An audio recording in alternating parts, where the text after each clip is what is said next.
The first part of the Book of Enoch describes the fall of the Watchers, the angels, who fathered the Nephilim. The remainder of the book describes Enoch's visits to heaven in the form of travels, visions, and dreams, and also his revelations.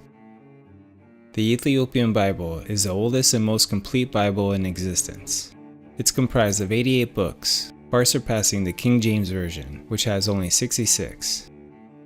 The missing texts are not included in the conventional version of the Bible due to their challenging nature, although their authors have been attested and their work revered by early Christians.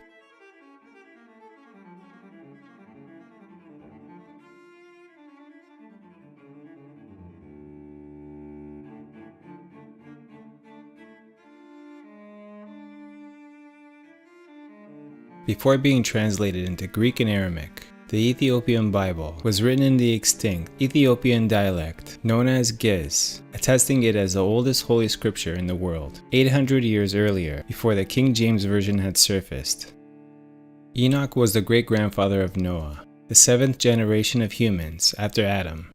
Because of his rightfulness, he was chosen by God to do his bidding and deliver his words, particularly after the earth became corrupt due to the irresponsible deeds of a superior order of angels with striking human appearance, also referred to as the Watchers.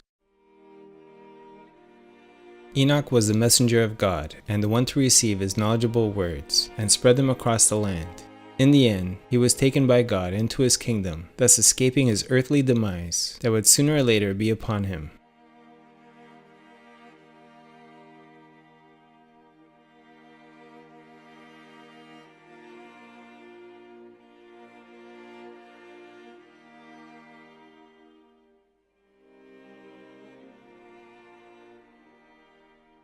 Enoch walked faithfully with God. Then he was no more, because God took him away. By faith, Enoch was taken from this life so that he did not have to experience death. He cannot be found because God had taken him away, for before he was taken, he was commended as the one who pleased God. It's no wonder why the Book of Enoch had not been included into the modern biblical version, since its content speaks of wicked angels who became fond of mortal women and had mated with them, giving birth to the hybrid race of giant humanoids known throughout the secular and biblical history as the Nephilim. And it came to pass, when the children of men had multiplied, that in those days were born unto them beautiful and comely daughters. And the angels, the children of the heaven, saw and lusted after them, and said to one another, Come, let us choose us wives from among the children of men, and beget us children. And their leader said unto them, I fear ye will not indeed agree to do this deed, and I alone shall have to pay the penalty of a great sin. And they all answered him and said, Let us all swear an oath, and all bind ourselves by mutual imprecations, not to abandon this plan, but to do this thing. Then swear they all together, and bound themselves by mutual imprecations upon it. And so the angels plunged from the heavens to take wives of their own choosing, defying the Creator's judgment. They numbered 200 and were led by their leaders.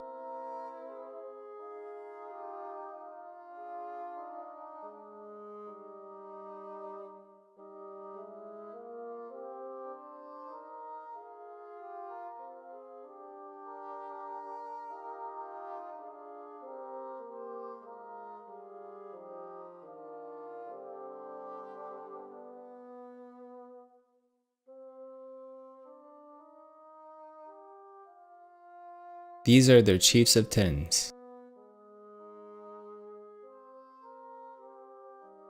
When the angels descended upon the earth, they started offering gifts of knowledge to both mortal men and women, thus defying the will of the Creator of an unaltered race of humans with a will of their own. In exchange, the angels demanded respect and adoration, but unaware they were of the chaos they had instituted. They teach men how to make swords, knives, shields, breastplates, and made known to them the metals of the earth and the art of working them. They teach women how to beautify their eyelids and all kinds of costly stones and all coloring tinctures. And there arose much godlessness, and they committed fornication and they were led astray, and became corrupt in all their ways. They taught enchantments and root cuttings, astrology, constellations, the knowledge of the clouds, the signs of the earth, the signs of the sun, and the course of the moon. And as men perished, they cried, and their cry went up to heaven. All living creatures became impeded, in one way or the other, by the new order of things. The angels didn't realize that the humans were too unripe and gullible to be taught so much knowledge at once. As a consequence, the earth became reddened from the blood of her creatures, and all living beings then became prone to the divine cleansing. And all the others together with them took unto themselves wives, and each chose for himself one, and they began to go in unto them, and to defile themselves with them. And they became pregnant, and they bare great giants, whose height was 3,000 ells, who consumed all the acquisitions of men. And when men could no longer sustain them, the giants turned against them, and devoured mankind. And they began to sin against birds, and beasts, and reptiles, and fish, and to devour one another's flesh, and drink the blood. And the earth laid accusation against lawless ones. The conception of the Nephilim was the first ordeal humans had to face, as there was no way to overcome the needs of those supersized humanoids.